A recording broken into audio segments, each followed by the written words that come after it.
Good morning बच्चों।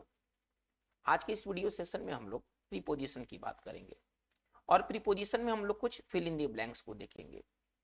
ये जो सभी सवाल जो फिल इन द ब्लैंक्स के लिए हैं, ये पिछले एसएससी के विभिन्न तरह के परीक्षाओं में पूछे जा चुके हैं। और एसएससी का एक नॉर्मल पैटर्न क्या होता है कि एसएससी अपने ही सवालों को दोबारा रिपीट करती है। जैसे कि उसके कुछ सवाल जो इडियम्स फ्रेजेस के हैं, वन वर्ड सब्स्टिट्यूशन के हैं, सिनोनिम्स एंटोनिम्स के हैं और प्रीपोजिशन के जो फिल इन द ब्लैंक्स है।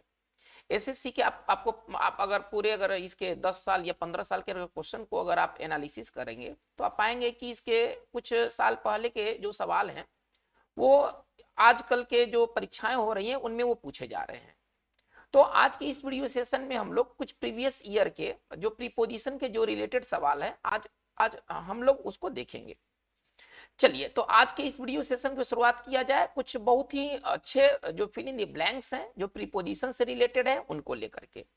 तो चलिए, पहला जो सवाल है वो क्या कह रहा है, ही इज अराइविंग, ठीक है ना, द 4:15 ट्रेन, यानी कि वो जो है वो 4:15 वाले ट्रेन से आ रहा है। देखिए, जैसे कि आप जानते हैं कि अगर कोई मीन्स ऑफ कम्युनिकेशन हो, मीन्स ऑफ ट्रांसपोर्ट हो, मीन्स ऑफ कम्युनिकेशन हो, तो मीन्स ऑफ कम्युनिकेशन के साथ हम आमतौर पर हम बाई का प्रयोग करते हैं, ठीक है ना। जैसे कि हम कहते हैं बाई ट्रेन, बाई प्लेन, है ना, इनके साथ हम लोग आमतौर पर हम लोग बाई का प्रयोग करते हैं। लेकिन जब कोई खास जब मीन्स ऑफ ट्रांसपोर्ट की हम बात करते हैं, अगर कोई ट्रेन अगर कोई खास ट्रेन हो जाए, कोई प्लेन यदि खास प्लेन हो जाए, कोई बस यदि खास बस हो जाए, तो फिर उसके साथ ना हम लोग बाइक को हटा देते हैं। तो बाइक को हटा करके हम क्या इस्तेमाल करेंगे, या तो हम ऑन का इस्तेमाल करेंगे या तो हम इन का इस्तेमाल करेंगे, ठीक है ना। इन, ऑन या इन प्लस पार्टिकुलर,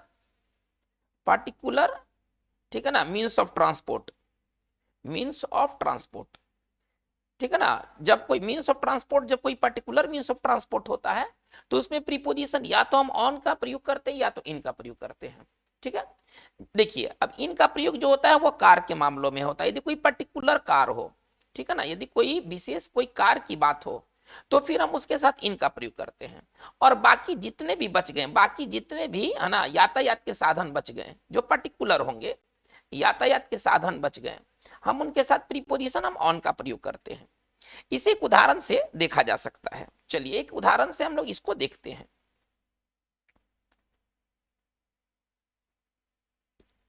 जैसे देखिए, वह, अगर हमको कहना है कि वह ट्रेन से पटना गया, वो ट्रेन से पटना गया, हमको ऐसे बनाना है तो हम ऐसे लिख सकते हैं, he went to Patna by train.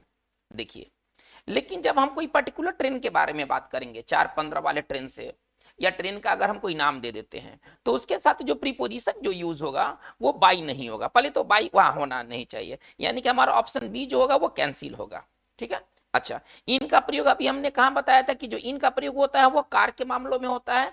यहाँ बात ट्रेन का दिया हुआ है, यानी कि यहाँ पर इन नहीं होना चाहिए। चलिए, ये कैंसिल, हमारा बाई कैंसिल। अब या तो होगा ऑन या तो होगा एट। लेकिन जब हम पर्टिकुलर, जब हम किसी मीन्स ऑफ ट्रांसपोर्ट के बारे में बात करते हैं तो वहां एट का भी कोई यूज नहीं होता है, यानी कि वो खत्म। यानी कि हमारा वन का राइट आंसर जो होना चाहिए वो सी होना चाहिए, ठीक है ना। He went to Patna by train, अगर हमने ऐसे लिख दिया। लेकिन आप इस वाक्य को देखिए, वो 4:15 वाले ट्रेन से गया, मिनट वाले ट्रेन से, ठीक है ना, पटना गया। हमको ऐसा लिखना है कि कोई व्यक्ति है वो 4:15 वाले ट्रेन से पटना गया। अब इसको हम कैसे लिखेंगे, he went to Patna on 4:15 train. देखिए, अब ये 4:15 ट्रेन क्या बन गया, कोई खास ट्रेन हो गया, और इसके लिए हमने प्रीपोजिशन ऑन का यूज किया। तो हमारा जो राइट आंसर जो होगा वो वन का आंसर सी होगा। चलिए, हम लोग नेक्स्ट क्वेश्चन की ओर मूव करते हैं। Question number 2। क्वेश्चन नंबर 2 आप क्या देख रहे हैं, देयर इज नो रूम, ठीक है ना, द बस, बस में कोई भी जगह नहीं है। देखिए, अभी जैसे कि मैंने बात किया है, अगर कोई पर्टिकुलर मीन्स ऑफ ट्रांसपोर्ट होते हैं, अभी जस्ट सवाल नंबर 1 के लिए मैंने बात किया है, कोई पर्टिकुलर मीन्स ऑफ ट्रांसपोर्ट होते हैं, ठीक है ना, यातायात का कोई खास साधन होता है। देखिए, यहाँ पर द लगा करके क्या बना दिया गया, यहाँ पर द का प्रयोग करके बस को कोई खास बस बनाया गया, ठीक है ना। द लगने से ये खास बस हो गया। अब ये कोई पर्टिकुलर मीन्स ऑफ ट्रांसपोर्ट हो गया, तो इसके साथ हम प्रीपोजिशन ऑन का प्रयोग करेंगे, क्योंकि देखिए, अगर कार होता अगर कोई पर्टिकुलर कार होता तो कार के साथ हम प्रीपोजिशन इन का प्रयोग करते, यदि ये कार, यदि पर्टिकुलर कोई कार होता तो। जैसे कि वो अपने कार से पटना गया, अगर हमको ऐसे बनाना है, ही वेंट टू पटना, ठीक है ना, और होता कार, तो यहां पर हम बाई का प्रयोग करते, ठीक है ना, बाई कार। लेकिन अगर ऐसे होता he went to Patna his car, वो अपने कार से पटना गया, अब ये कोई पर्टिकुलर कार होता तो यहां पर हम ऑन का प्रयोग करते। लेकिन बाकी जितने भी मीन्स ऑफ ट्रांसपोर्ट है हम उनके साथ हम सॉरी यहाँ पर इन होना चाहिए, यहाँ पर इन होना चाहिए, यहाँ पर ऑन का प्रयोग गलत है, यहाँ पर इन होना चाहिए, ठीक है। यदि कोई खास यदि मीन्स ऑफ ट्रांसपोर्ट होते हैं तो उसके साथ हम प्रीपोजिशन ऑन का प्रयोग करते हैं। तो चलिए कह रहे कि बस में कोई जगह नहीं है, ये कोई पर्टिकुलर बस के बारे में बात किया जा रहा है, यहाँ पर इनका प्रयोग होना चाहिए नहीं, क्योंकि इनका प्रयोग तो कार के साथ होता है। चलिए ऐड का यहाँ कोई मामला है नहीं, नन ऑफ दिस का कोई सवाल नहीं है, यहाँ पर तो कोई प्रीपोजिशन भरा जाएगा, यानी कि हमारा राइट आंसर जो होना चाहिए सी होना चाहिए, हमारा इस सवाल 2 का आंसर जो होगा वो सी होगा। चलिए हम लोग क्वेश्चन नंबर 3 की ओर मूव करते हैं। कह रहे क्या, कम एंड सीट मी, इसका हिंदी क्या निकलेगा कि आओ और मेरे है ना पास बैठ जाओ, मेरे बगल में बैठ जाओ। चलिए देखते हैं, सबके पहले अर्थ को देखते हैं। बाई का तो हम अर्थ देखेंगे ही, पहले हम बिसाइड का अर्थ देखते हैं। बिसाइड का अर्थ होता है, ठीक है ना, देखिए 2 तरह के वर्ड होते हैं, एक होता है बिसाइड और एक होता है बिसाइड्स, 2 तरह के वर्ड होते हैं, ठीक है ना। तो बिसाइड का अर्थ होता है बगल में, ठीक है ना, और बिसाइड्स का मतलब होता है के अलावा। तो इसका मतलब है कि अगर यहाँ पर बिसाइड होता तो हमारा आंसर बिसाइड बन सकता था, ठीक है। चलिए ए पार्ट का क्या मतलब होता है, पार्ट का मतलब प्लस भी होता है, पार्ट का मतलब माइनस भी होता है। ए पार्ट अपने साथ दोनों अर्थों को देता है, ठीक है ना। ए पार्ट से हम साथ का भी अर्थ लेते हैं और ए पार्ट का मतलब छोड़ करके भी होता है, दोनों होता है। जबकि एक्सेप्ट का मतलब केवल छोड़कर होता है, इसका मतलब केवल माइनस होगा। मतलब कोई चीज को छोड़कर बात करते तो एक्सेप्ट, ए पार्ट लेकर भी बात करते हैं और छोड़ करके भी बात करते हैं। ये कह रहे कि आओ और मेरे पास बैठ जाओ। देखिए अगर बाई के अर्थ को देखेंगे तो बाई के कई अर्थ हैं, पहले आप इसको समझिए। बाई का कई अर्थ है, एक बाई का अर्थ होता है द्वारा, एक बाई का अर्थ होता है तक, एक बाई का अर्थ होता है नजदीक। तो बाई के कई अर्थ है, ठीक है ना। कह रहे कि आओ और मेरे नजदीक बैठ जाओ, तो यहाँ पर कम एंड सीट बाई मी होना चाहिए, ठीक है ना। अतः हमारा जो 3 का राइट आंसर जो होगा वो हमारा ऑप्शन ए होगा। चलिए हम लोग हम लोग क्वेश्चन नंबर 4 पर बात करते हैं। चौथा नंबर सवाल क्या कहता है, I bought x the dozen. इसका हिंदी पहले निकालते हैं, भरने से पहले इसका हिंदी पहले निकालते हैं। ये कह रहे हैं कि मैंने दर्जन के भाव से, दर्जन के हिसाब से अंडे खरीदा। जैसा हिंदी इसका निकल रहा है वो इसका हिंदी ये निकल रहा है कि मैंने दर्जन के हिसाब से अंडे को खरीदा। चलिए अब यहाँ पर एक स्ट्रक्चर है, आपको बताया गया है। अगर आप इस चैनल पर जो प्रीपोजिशन के जो वीडियोस हैं पहले से मौजूद, अगर आप उनको देखेंगे तो उसमें बाई का यूज है ना पूरा डिटेल में दिया हुआ है। तो आप इस सेट बनाने के पहले आप उन सारे रूल्स को एक बार पढ़ ले, ठीक है ना। जो प्रीपोजिशन, अगर आप प्लेलिस्ट में जाते हैं तो आपको प्रीपोजिशन का एक प्लेलिस्ट मिलेगा, आप उसमें जाइए, उसमें अनेक वीडियोस हैं प्रीपोजिशन से रिलेटेड, ठीक है। आप उसमें बाई के यूजेस को आप देख सकते हैं। तो उसमें क्या है कि I bought x the dozen, उसमें ना बाई के यूज को बताया गया है। एक स्ट्रक्चर होता है ना, बाई के साथ द का प्रयोग किया जाता है। तो बाई के साथ जब हम द का प्रयोग करते हैं तो इसका हिंदी निकलता है के हिसाब से, के भाव से, के हिसाब से, अथवा आप जैसा हिंदी आप कह सकते हैं के भाव से। ये कहना क्या चाहता है, ये प्रश्न कहना क्या चाहता है, ये प्रश्न कहना चाहता है कि मैंने दर्जन के हिसाब से अंडे खरीदे।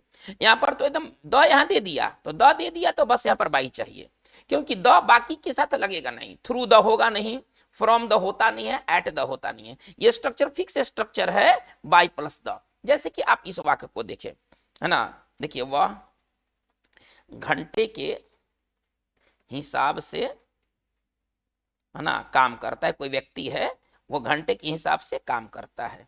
चलिए मतलब कि जितना घंटा काम करेगा उसी हिसाब से पैसा लेगा। वह घंटे के हिसाब से काम करता है तो हम कैसे लिखेंगे, ही वर्क्स, वो काम करता है, और कैसे, घंटे के हिसाब से। तो के हिसाब से, है ना, हमें दिखलाने के लिए हम क्या इस्तेमाल करते हैं, by plus the. He works by the, चलिए आवर, घंटा के लिए हम आवर लिखते हैं।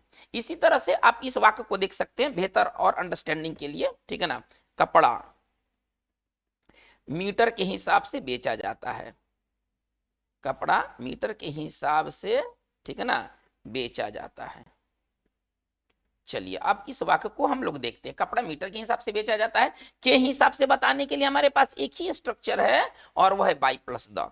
तो चलिए कपड़ा मीटर के हिसाब से बेचा जाता है, इसको अगर हमें बनाना है तो कैसे लिखेंगे?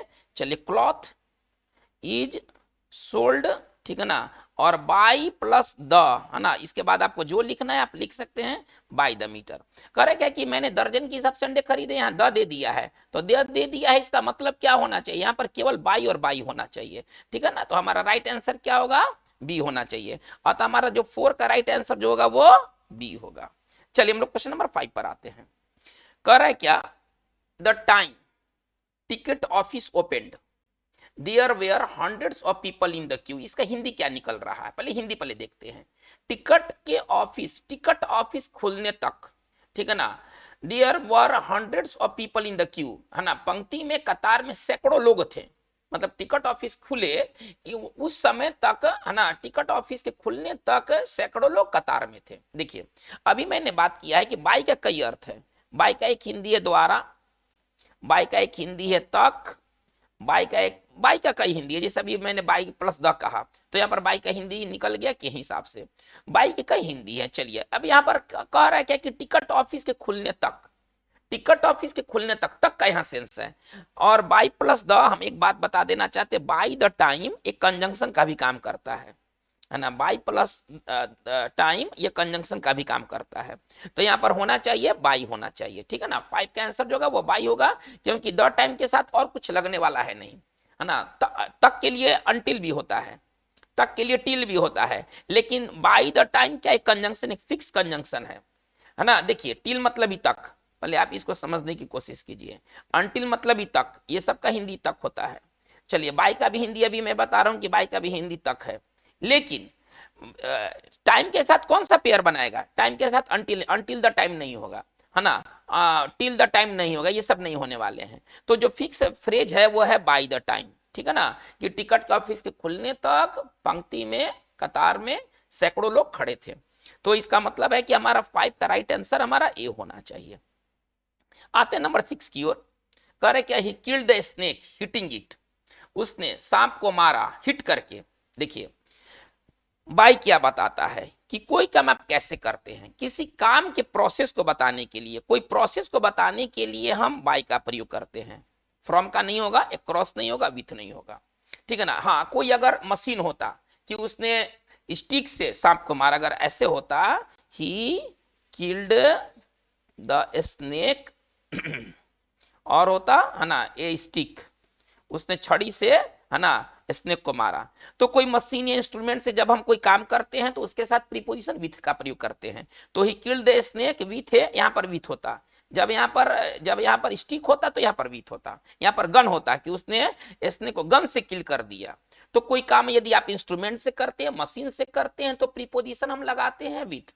लेकिन प्रोसेस प्रक्रिया से अगर हम कोई काम करते हैं तो उसके साथ हम लगाते हैं बाई, ठीक है ना, उसके साथ हम लगाते हैं बाई। तो यहाँ पर 6 का आंसर क्या होना चाहिए? 6 का आंसर हमारा डी होना चाहिए। क्योंकि देखिए अगर यहाँ पर हीटिंग के जगह पर गन होता, हीटिंग के जगह पर मशीन होता, इस हीटिंग के जगह पर स्टिक होता, तो स्टिक गन मशीन जैसी चीजों के लिए हम विथ का प्रयोग करते हैं। लेकिन प्रोसेस बताने के लिए हम क्या इस्तेमाल करेंगे? हम बाई का इस्तेमाल करेंगे। चलिए हम लोग चलते हैं नेक्स्ट 7 नंबर क्वेश्चन की ओर। करेंगे he is sitting the corner of the hall, वो हॉल के कोने पर बैठा है। देखिए कॉर्नर के साथ कुछ नियम है। यदि कॉर्नर, यदि रोड का अगर कोई किनारा है, यदि रोड के किनारे की अगर हम बारे में बात करते हैं कि कोई चीज रोड के किनारे पर है, तो प्रीपोजिशन इसके साथ लगता है, ठीक है ना, on the corner, at the corner. थोड़ा ध्यान से देखा जाए, यदि वो कॉर्नर यदि रोड का कॉर्नर है तो वहां पर हम ऑन या एट का प्रयोग करते हैं। लेकिन यदि कॉर्नर, यदि ये रूम का कॉर्नर होगा, कोई हॉल का कॉर्नर होगा, ठीक है ना, तो कॉर्नर के साथ हम प्रीपोजिशन इन का प्रयोग करते हैं। ये बहुत इंपॉर्टेंट बात है, आप इसको ना मतलब बहुत ही इसको ध्यान से देखें। यदि रोड की कॉर्नर की बात करते हैं तो ऑन या एट हमारी मर्जी। लेकिन यदि रूम हो, हॉल हो, कोई घर हो, यदि हम उसके कॉर्नर के बारे में बात करते हैं तो वहां पर प्रीपोजिशन इनका प्रयोग होगा। जैसे कि अगर हमको कहना है कि सड़क के किनारे एक होटल है, आप इस वाक्य को देखें सड़क के किनारे एक होटल है, ठीक है ना, सड़क के कॉर्नर पर एक होटल है, मतलब किनारे का मतलब कॉर्नर हम लेना चाहते हैं, हम कैसे लिखेंगे, देयर इज अ होटल, ठीक है ना। चलिए, the corner of the road, the corner of the road, थोड़ा इस पहले फिल इन द ब्लैंक्स को देखा जाए कि रोड के कॉर्नर पर एक होटल है। तो जब आप रोड के कॉर्नर के बारे में बात करते हैं तो प्रीपोजिशन ऑन या प्रीपोजिशन एट, यहां पर हमारा जो मन होगा हम भर सकते हैं, हम ऑन द कॉर्नर भी लिख सकते हैं और हम एट द कॉर्नर भी लिख सकते हैं। लेकिन यदि कोई रूम का कॉर्नर हो, कोई हॉल का कॉर्नर हो, कोई घर का कॉर्नर हो, तो उसके साथ हम इनका प्रयोग करते हैं। तो चलिए, he is sitting the corner of the hall, यहाँ पर प्रीपोजिशन इन का इस्तेमाल होना चाहिए, ठीक है। तो हमारा 7 का जो राइट आंसर होना चाहिए वो बी होना चाहिए। चलिए हम लोग क्वेश्चन नंबर 8 की ओर आते हैं। कर क्या, you must pay your fees cash. देखिए, आपको अपना फी पे करना है, नगद में पे करना है, नगद में, नगद में, हिंदी में भी देखिएगा तो हम क्या करते हैं, नगद, नगद में भुगतान करते हैं, ठीक है ना।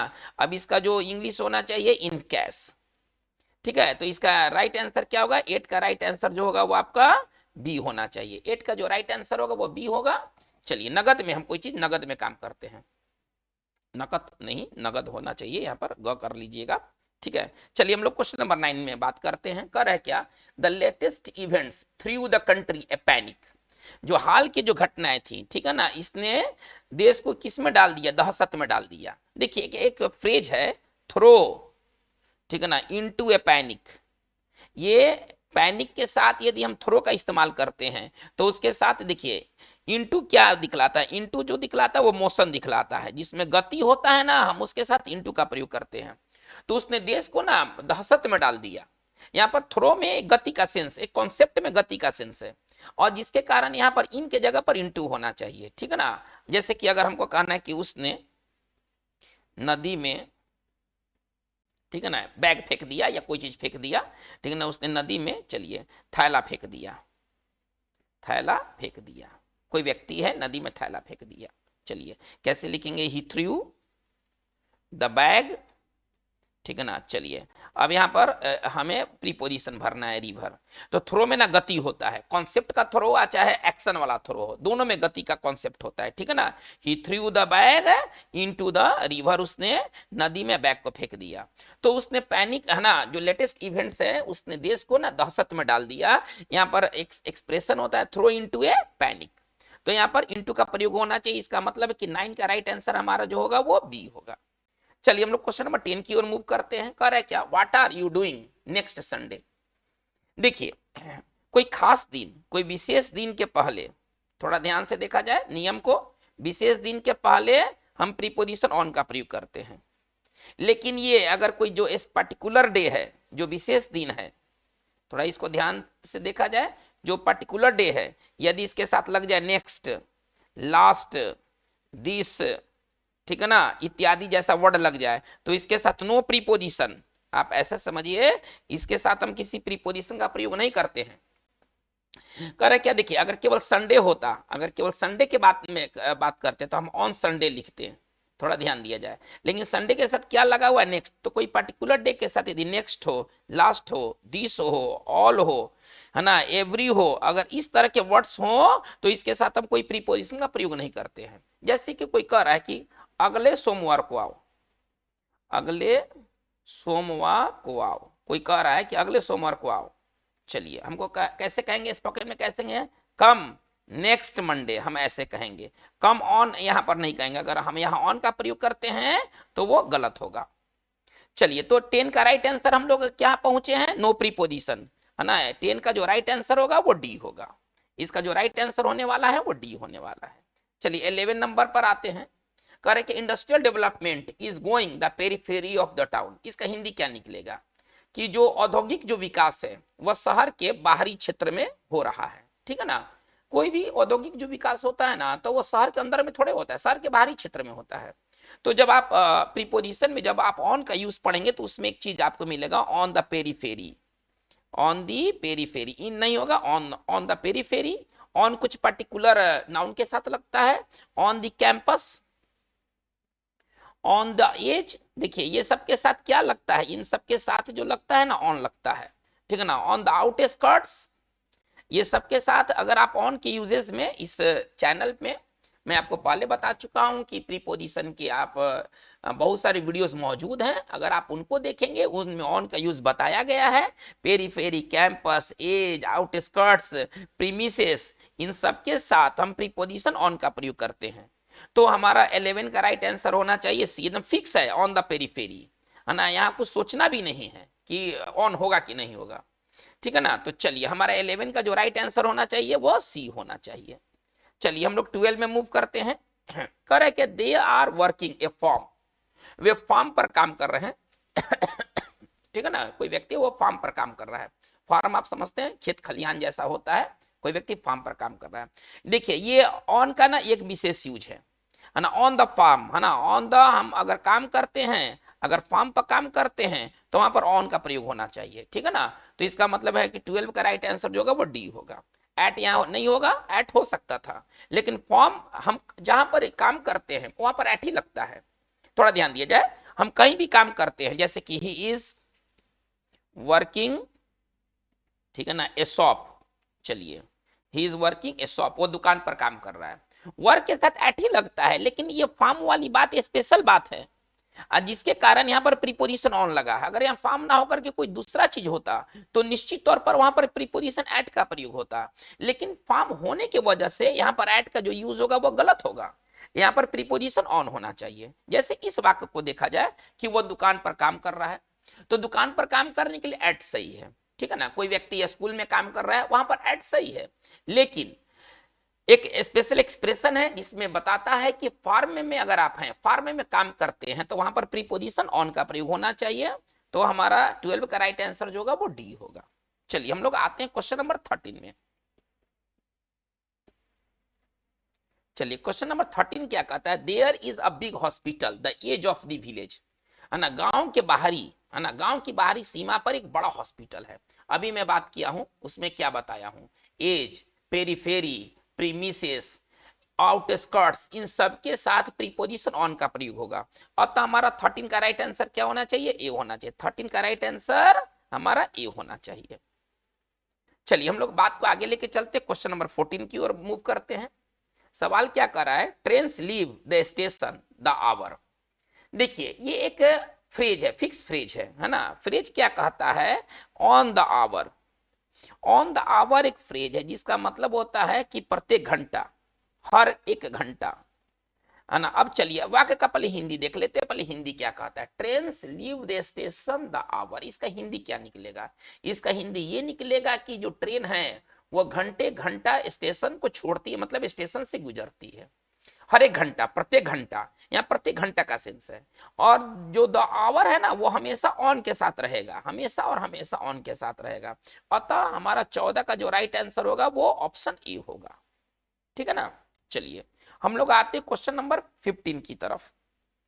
कर क्या, what are you doing this afternoon. चलिए अभी मैंने बात किया है कि कोई समय, कोई टाइम एक्सप्रेशन हो, अभी जस्ट मैंने बात किया है कोई टाइम एक्सप्रेशन हो, थोड़ा इसको ध्यान से देखा जाए। और टाइम एक्सप्रेशन के पहले, है ना, वर्ड लगा हो, दिस लगा हो, नेक्स्ट लगा हो, लास्ट लगा हो, है ना, नेक्स्ट लास्ट इस तरह का कोई वर्ड लगा हो, दिस जैसा कोई वर्ड लगा हो, ठीक है ना। तो इसके साथ हम कोई सी प्रीपोजिशन का प्रयोग नहीं करते, नो प्रीपोजिशन, आप ऐसे समझे। तो इसका मतलब होना चाहिए कि इस 15 का राइट आंसर हमारा ए होना चाहिए, नो प्रीपोजिशन, ठीक है ना, कोई प्रीपोजिशन की जरूरत नहीं है। लेकिन अगर केवल आफ्टरनून होता, अगर सवाल अगर ऐसे होता, थोड़ा आप इस पर विचार करें, व्हाट आर यू डूइंग, ठीक है ना, और होता आफ्टरनून, आप शाम को क्या कर रहे हैं।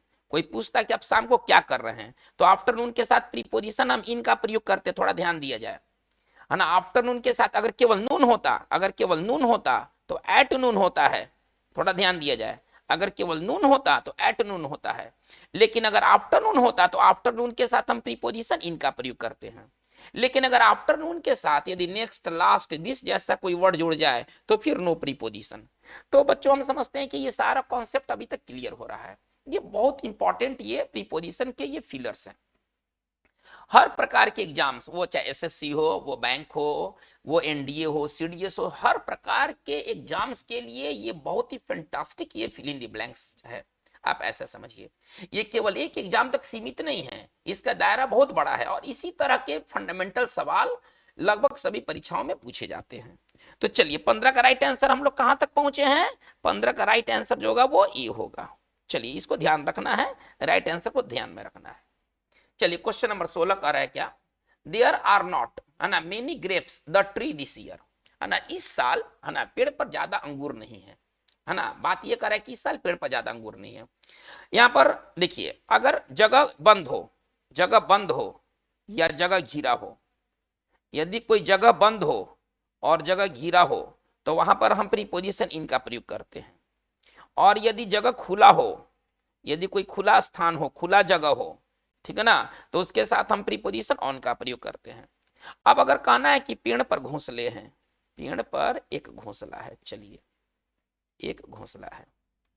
अब आप इसको समझिए कि जो घोंसला होता है वो घिरा होगा पत्तियों से, टहनियों से। घोंसला एकदम ओपन में नहीं होता है।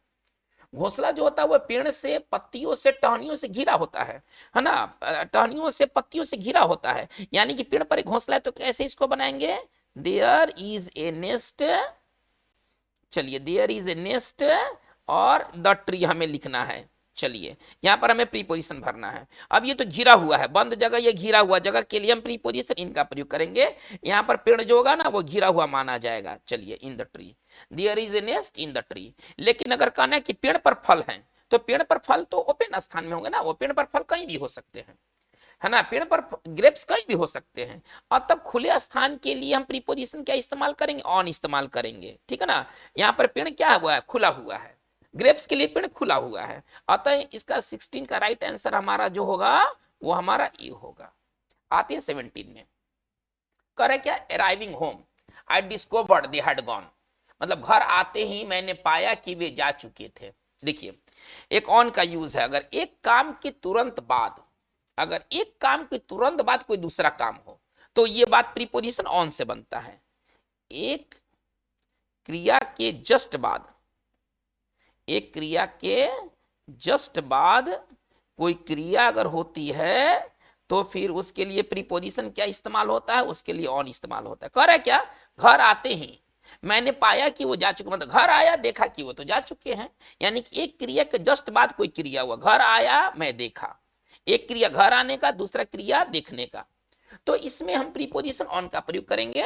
17 का राइट आंसर बी होगा। जैसे कि आप इस वाक्य को देखिए, दवा खाते ही, दवा खाते ही जलन की अनुभूति, हमको ऐसा कहना है कि जैसे कोई दवा व्यक्ति खाया और शरीर में लगा कि शरीर बर्न करने लगा, कैसे लिखेंगे, ठीक है ना, बर्निंग सेंसेशन। इसको कैसे लिखेंगे, बर्निंग सेंसेशन ऑन स्वॉलिंग, है ना, स्वॉलो मतलब निगलना, ऑन स्वॉलिंग, है ना, स्वॉलिंग मेडिसिन, दवा खाते ही, ठीक है ना। यहाँ पर ऑन का प्रीपोजिशन, यहाँ ऑन का प्रयोग हुआ है। यानी कि एक काम हुआ दवा खाने का और दूसरा काम हुआ जलन की अनुभूति करने का। तो जब एक क्रिया के बाद जस्ट दूसरी क्रिया हो तो यह बात ऑन से बनता है। तो चलिए हमारा 17 का जो राइट आंसर होगा वो हमारा बी होगा। हम आते हैं क्वेश्चन नंबर 18 की ओर। कह रहे क्या, he is a prominent person of the town, वह शहर का एक प्रसिद्ध आदमी है। who served the several committees, जो कई कमिटियों में काम किया है। देखिए हिंदी में निकल रहा है में, कई कमिटियों में काम किया है, लेकिन इसका प्रीपोजिशन होगा ऑन। ये ऑन का एक पर्टिकुलर यूज है ना, हम लोग इस्तेमाल करेंगे ऑन कमिटी, कोई व्यक्ति कमिटी में होता है, on committee, on jury, on staff, ठीक है ना, on panel, on board, on team. देखिए इन सब के साथ जो प्रीपोजिशन इस्तेमाल होते हैं वो इस्तेमाल ऑन होते हैं। तो चलिए हमारा राइट आंसर 18 का राइट आंसर क्या होगा, डी होगा। हम लोग क्वेश्चन नंबर 19 की तरफ देखते हैं। क्वेश्चन नंबर 19 क्या कर रहा है, चलिए, I met her A wedding, मैं उससे शादी में मिला, ठीक है।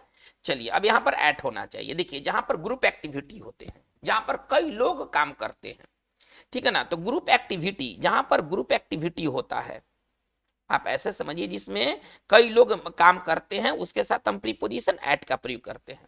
जैसे कि देखिएगा, वह पार्टी में है, वह पार्टी में था, हमको ऐसे लिखना है, वह पार्टी में था। तो पार्टी का मतलब क्या होता है, पार्टी एक आदमी का नहीं होता है। वह सेमिनार में था, चलिए वह पार्टी में नहीं था, वह सेमिनार में था। ये सब क्या है, चलिए इसका मतलब है कि ग्रुप एक्टिविटी है ना, सेमिनार, पार्टी। चलिए वह शादी में था, वो शादी में था, हमको समय इसमें में लगा दीजिए। चलिए, ये सब के साथ, ये सब क्या है, पार्टी, सेमिनार, शादी, ये सब को क्या है, ये सब ग्रुप एक्टिविटी है। ये सब में ना कई लोग मिल के काम करते हैं। अतः यहाँ पर प्रीपोजिशन एट का प्रयोग होना चाहिए। हम कैसे लिखेंगे, एट पार्टी, एट सेमिनार, थोड़ा ध्यान से सुना जाए इसको, एट वेडिंग, ठीक है ना, एट वेडिंग। मैं उसे शादी में मिला, शादी एक ग्रुप एक्टिविटी वाला ये चीज है, और इसके साथ प्रीपोजिशन एट का प्रयोग होगा।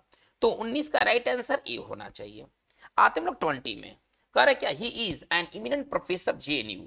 देखिए जितने भी शिक्षण संस्थान है ना, एजुकेशनल प्लेस, नियम आपको सारा बताया गया है, बस केवल आपको थोड़े से उन वीडियोस को देखने की जरूरत है, सारी बात समझ में आ जाएगा। देखिए जितने भी एजुकेशनल प्लेसेस हैं, हम इनके साथ प्रीपोजिशन एट का प्रयोग करते हैं। तो जेएनयू एक एजुकेशनल प्लेसेस का नाम है, इसके साथ प्रीपोजिशन एट होगा। अतः हमारा 20 का राइट आंसर जो होगा वो ए होगा।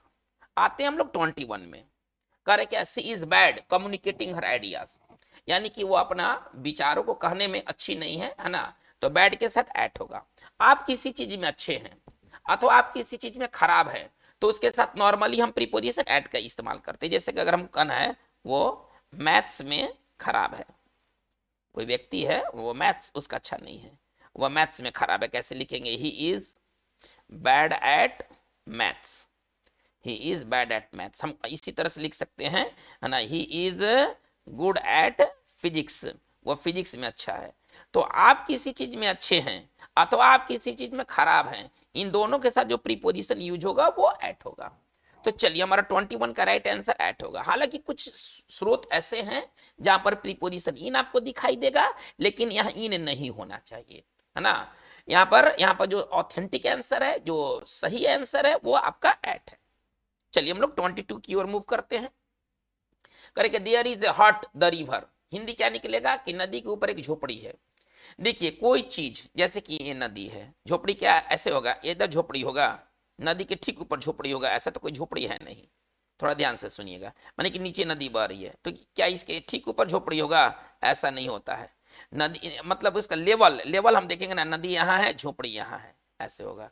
यानी कि नदी के ऊपर इसको झोपड़ी को ना माना जाएगा, ये नदी का बेस हुआ, आप ऐसा समझिए, ये झोपड़ी का बेस हुआ। तो झोपड़ी का बेस जो है वो नदी के बेस के ऊपर है, ऐसा कोई नदी थोड़े होता है। तो इस तरह से अगर कोई चीज, थोड़ा ध्यान से सुना जाए, यदि कोई चीज किसी चीज के डायरेक्ट ऊपर ना हो करके उसके आधार में ऊपर हो, जैसे कि देखिए नदी का आधार है, ये झोपड़ी का आधार है, तो यहाँ पर प्रीपोजिशन क्या इस्तेमाल होना चाहिए, एबव, ओवर नहीं, यहाँ पर प्रीपोजिशन एबव इस्तेमाल होना चाहिए, ठीक है। 22 का राइट आंसर हमारा जो होगा वो ए होगा। चलिए हम लोग नेक्स्ट 23 में मूव करते हैं। 23 का रही नेवर रोज, ठीक है ना, above the rank of captain, जितने भी पद होते हैं उनके साथ हम एबव का प्रयोग करते हैं। 23 का राइट आंसर हमारा सी होगा। चलिए 24 में हम आते हैं, 23 का राइट आंसर हमारा सी होगा। 24 में आते हैं, करे क्या, the temperature of Kashmir 0 degree at the moment, यानी कि कश्मीर की जो टेम्परेचर है वो 0 डिग्री से ऊपर है। देखिए 0 डिग्री की जब बात आ जाती है, ठीक है ना, जब 0 डिग्री की बात आती है तो हम उसमें हम अंडर का प्रयोग नहीं करते हैं, हम बिलो का प्रयोग करते हैं ना, बिलो 0 डिग्री, यहाँ पर होना चाहिए बिलो 0 डिग्री, यानी कि 24 का राइट आंसर ए होना चाहिए। 25 में आते हैं, 25 देखते हैं, there are numerous differences language, और डिफरेंस के साथ हम क्या इस्तेमाल करते हैं, डिफरेंस के साथ हम बिटवीन का इस्तेमाल करते हैं, ठीक है ना। यहाँ पर अमोंग का इस्तेमाल नहीं होना चाहिए, यहाँ पर बिटवीन का इस्तेमाल होना चाहिए। तो चलिए 25 का राइट आंसर हमारा सी होगा। तो बच्चों आज का हमारा वीडियो सेशन में ये प्रीपोजिशन का प्रैक्टिस इतना ही रहा, लेकिन प्रीपोजिशन का प्रैक्टिस आगे जारी रहेंगे, ठीक है ना। आपको अच्छे खासे नंबर में आपको वीडियोस देखने को मिलेंगे प्रैक्टिस से रिलेटेड। तो आज की बात बस इतना ही। Thank you very much.